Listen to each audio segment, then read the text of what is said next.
जय श्री कृष्णा। स्वागत है आप सभी का हमारे चैनल भक्ति की दुनिया में।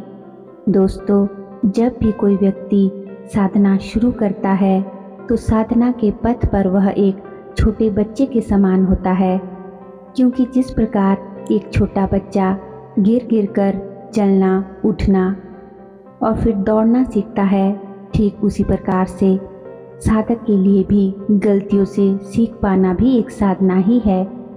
किसी भी लक्ष्य में सफल होने के लिए साधना बहुत ज़रूरी है।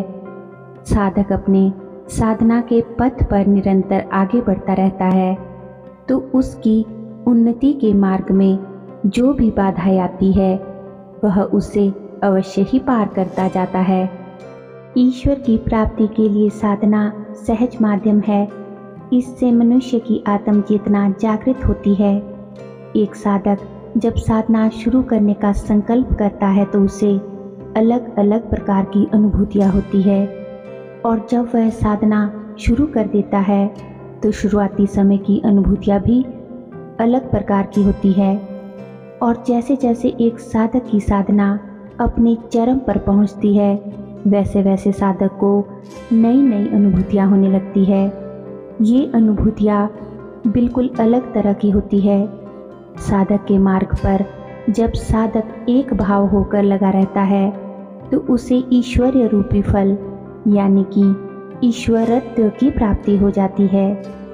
दोस्तों, साधना शुरू करने से पहले एक बात हमेशा आप याद रखिएगा कि साधना हमेशा किसी योग्य गुरु के मार्गदर्शन में ही करना महत्वपूर्ण होता है।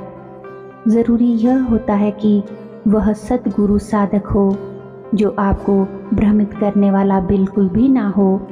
वह साधना के प्रभावों से भली भांति परिचित हो, क्योंकि साधना से मनुष्य की कुंडलियाँ जागृत होती है जो मनुष्य को उस ब्रह्म, उस ईश्वर से जोड़ती है।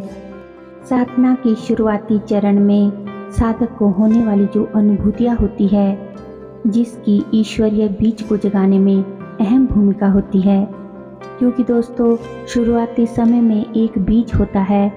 जब आप उस बीज को अपने मूलाधार चक्र में रखते हो तो वह धीरे धीरे कमल के फूल की तरह खिलने की कोशिश करता है। तब जाके आपके सहस्त्रार कमल आपके सर पर खिलता है। तो जब वह बीज पनपने लगता है तो उसे भूख भी लग जाती है, व्याकुलता भी होती है। तो इसी प्रकार से जब मंत्र का बीज उत्पन्न होता है आपके शरीर में तो बहुत सी गड़बड़ी या फिर बहुत सी परेशानियां पैदा होती है। आज की इस वीडियो में हम आपको साधना में होने वाली अनुभूतियों के बारे में बताएंगे, लेकिन उससे पहले अगर आप हमारे चैनल पर आज पहली बार आए हैं तो हमारे चैनल को सब्सक्राइब ज़रूर कर ले और बेल आइकन को प्रेस करके ऑल पर क्लिक कर लीजिए, ताकि जब भी हम अपने चैनल पर कोई भी नई वीडियो अपलोड करें तो उसकी नोटिफिकेशन सबसे पहले आप तक पहुंचे और आप हमारे चैनल की सभी वीडियोस को देख सकें। दोस्तों, वीडियो को ध्यान के साथ अंत तक ज़रूर देखिएगा और वीडियो पसंद आए तो वीडियो को एक लाइक और कमेंट ज़रूर दीजिएगा। आपका एक लाइक और कमेंट हमें बहुत ज़्यादा मोटिवेट करता है कि हम और भी अच्छी अच्छी वीडियोस आपके लिए बनाएं। वीडियो पसंद आए तो अपने दोस्तों के साथ, अपने रिश्तेदारों के साथ शेयर ज़रूर करिएगा। तो चलिए बिना कोई देरी किए वीडियो में आगे बढ़ते हैं। सबसे पहला अनुभव जो होता है वह यह है कि साधना के शुरुआती चरणों में साधक के शरीर के विभिन्न हिस्से में उसे दर्द की अनुभूति होने लगती है। उदाहरण के लिए जैसे उसको गर्दन, कंधे, पीठ, जांघ और पैरों के हिस्से में दर्द होने लगता है। साधना में वास्तव में आपके शरीर में बहुत से परिवर्तन होते हैं जिसमें ईश्वरीय तत्व जागृत होते हैं। इसे ईश्वरीय बीज भी कहा जा सकता है। एक ऐसा नन्हा सा बीज जो साधना को शुरू करते समय अंकुरित होकर धीरे धीरे साधना आगे बढ़ते रहने पर एक बड़े वृक्ष का रूप धारण कर लेता है, और अंत में साधक को साधना रूपी इसी वृक्ष से ईश्वर रूपी फल की प्राप्ति संभव हो पाती है। साधक को शरीर में होने वाले इन दर्द से घबराने की ज़रूरत नहीं होती। वह साधना पथ पर जब चलता रहेगा तो ये जितने भी दर्द है स्वतः ही साधना के आगे बढ़ते रहने पर ठीक हो जाएंगे। दूसरी अनुभूति जो साधक को साधना के शुरुआती समय में होती है वह यह कि जब साधक साधना में लीन होना शुरू होता है तो उसे कई बार बिना किसी वजह से ही आंतरिक गहरी उदासी महसूस होने लगती है। वह अतीत या अपने जीवन काल से जुड़ी दुखद घटनाओं से धीरे धीरे मुक्त होने लगता है। ऐसी अनुभूति उसे अक्सर होने लगती है। वह दुखी होने लगता है, लेकिन साधक को इस समय घबराना नहीं चाहिए। साधना से यह समस्या स्वतः ही दूर हो जाती है। तीसरी अनुभूति, जब साधक साधना के अध्यात्म के पथ पर आगे बढ़ना शुरू करता है तो उसके मन के भाव अकारण ही बदलते रहते हैं। जैसे कि बिना किसी वजह के भावुक होकर उसकी आंखों से आंसू बहने लगते हैं। उसे दुख की अनुभूति होती है तो कभी अनायास ही उसका मन प्रसन्न रहने लगता है। वैसे यह उसके मन और शरीर के लिए उत्तम होता है। इसका आशय होता है कि साधक अपने साधना पथ पर धीरे धीरे आगे बढ़ रहा है। वास्तव में यह साधक की पुरानी ऊर्जा के शरीर से बाहर निकलने की प्रक्रिया का ही एक अंग है। जब आप साधना करते जाएंगे तो ये विकार भी पीछे छूटते जाएंगे। चौथी अनुभूति जो साधक को होती है, जब साधक साधना के पथ पर आगे बढ़ता है तो अकारण ही वह नींद से जाग जाता है। ऐसा उसके साथ एक बार नहीं कई बार होता है कि मध्य रात्रि को उसकी नींद खुल जाती है या फिर अक्सर 2 से 4 बजे के बीच वह अचानक नींद से जाग जाएगा, उसकी आंख खुल जाएगी। इसमें साधक को घबराने की ज़रूरत नहीं है, क्योंकि यह तो उस दैवीय शक्तियों का उसको एक संकेत होता है कि उठो, जागो और साधना करो, साधना में लीन हो जाओ। यह मुहूर्त अमृत वेला का समय होता है।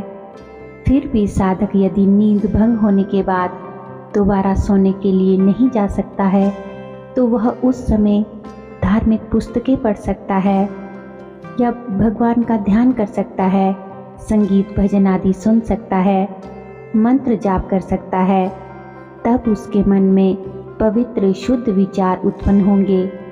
साधक साधना के पथ पर बढ़ता रहेगा तो यह समय भी गुजर जाएगा।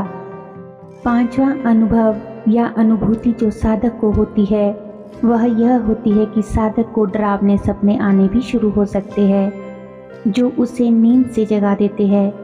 उसे ऐसे सपने दिखाई दे सकते हैं जैसे भूत या राक्षस का सपनों में आना, उनके साथ युद्ध करना, या फिर जैसे राक्षस या भूत उसका पीछा कर रहे हैं या उसको परेशान कर रहे हैं। इसका अर्थ यह हुआ कि पुरानी आंतरिक ऊर्जा को वह बाहर निकाल रहे हैं और उस स्थान पर साधना के माध्यम से अब नई ऊर्जा प्रवेश करेगी। दोस्तों, अतीत की ऊर्जा को अक्सर युद्ध के रूप में ही दर्शाया जाता है, तो यदि साधक अपनी साधना में अड़िग रहे तो साधक का यह दौर भी पार कर जाता है। छठी अनुभूति साधक को होती है कि साधना के दौर में साधक को भौतिक असंतोष भी सताने लगता है। उसे घोर निराशा भी होने लगती है कि अब वह इस संसार में कुछ नहीं कर सकता है। उसे लगता है कि वह 2 दुनिया के बीच जी रहा है और ये दोनों दुनिया बिल्कुल अलग अलग है। दोस्तों, इसी कारण से तो हमारे ऋषि मुनि प्रकृति की गोद में या फिर दुर्गम स्थानों में जाकर वहाँ रहकर साधना करते थे। किसी नदी के किनारे, किसी पेड़ के नीचे। साधक को इस संसार में ही साधना जारी रखनी है तो यह समय भी पार हो जाएगा। बस उसे घबराना नहीं है, अपने लक्ष्य को पाने के लिए सक्रिय रहना है। 7वीं अनुभूति होती है कि जैसे जैसे साधक साधना पर आगे बढ़ता जाता है उसे अकेलेपन की भावना सताने लगती है, यानी कि उसे अकेला रहना ज़्यादा अच्छा लगने लगता है। या फिर वह भले ही बहुत सारे लोगों के बीच या सैकड़ों लोगों के बीच ही क्यों ना हो, तो भी उस भीड़ में उसका मन स्थिर रहता है। उसको दूसरों से कोई मतलब नहीं होता। चुगली करना या फिर किसी के साथ बेसिर पैर की बातें करना या किसी की उल्टी फुल्टी बातें सुनना, ऐसे आदि विकारों से वह मुक्त हो जाता है। ऐसा साधक के साथ इसलिए होता है कि वह साधना के पथ पर अग्रसर रहता है। ऐसे में वह पूर्णतया पवित्र भावना मन में रखना चाहता है। अकेलेपन की भावना के चलते साधक को ऐसे भी बहुत चिंता होती है, इसलिए वह दूसरों से बातचीत करना या नए संबंध बनाना, यह सब साधक के लिए बहुत ही दुष्कर होता है। एक और अनुभूति जो साधक को होने लगती है वह यह कि वह खुद में लीन रहने लगता है, यानी कि वह स्वयं से बातचीत करने लगता है। यह समय उसका स्वयं से साक्षात्कार का समय होता है। वास्तव में यह उसकी चेतना का विकास भी होता है।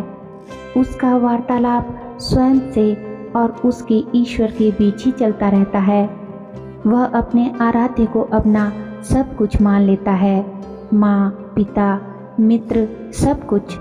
तो वह अपनी हर बात उस ईश्वर से करता है, ईश्वर से पूछता है अपना हर प्रश्न। ईश्वर पर वह पूर्ण विश्वास करता है कि इस संसार में उसके इष्ट ही उसके सब कुछ है। नवा अनुभव या नवी अनुभूति जो साधक को होती है वह यह कि साधना में जब साधक आगे बढ़ता है तो उसे एक अलौकिक अद्भुत प्रसन्नता भी होती है। वह अनायास ही प्रसन्न होता है। जब वह ईश्वर को अपने ईश्वर की साधना में मगन हो जाता है तब उसे उस समय कुछ और नहीं दिखाई देता। उसकी आंखों के सामने उसके इष्ट की छवि ही उसे दिखाई देती है। वह पूरी तरह उसमें खो जाता है। वह केवल अपने इष्ट का हो जाता है। उसे अपने आसपास कुछ भी अन्य वस्तु या कोई भी और कुछ नहीं दिखाई देता। ना ही उसे अपने ईश्वर के सिवा कुछ याद रहता है। उसकी आंखों में अपने ईश्वर के लिए अटूट विश्वास और अटूट प्रेम होता है। उसकी आंखों से आंसू भी बहने लगते हैं।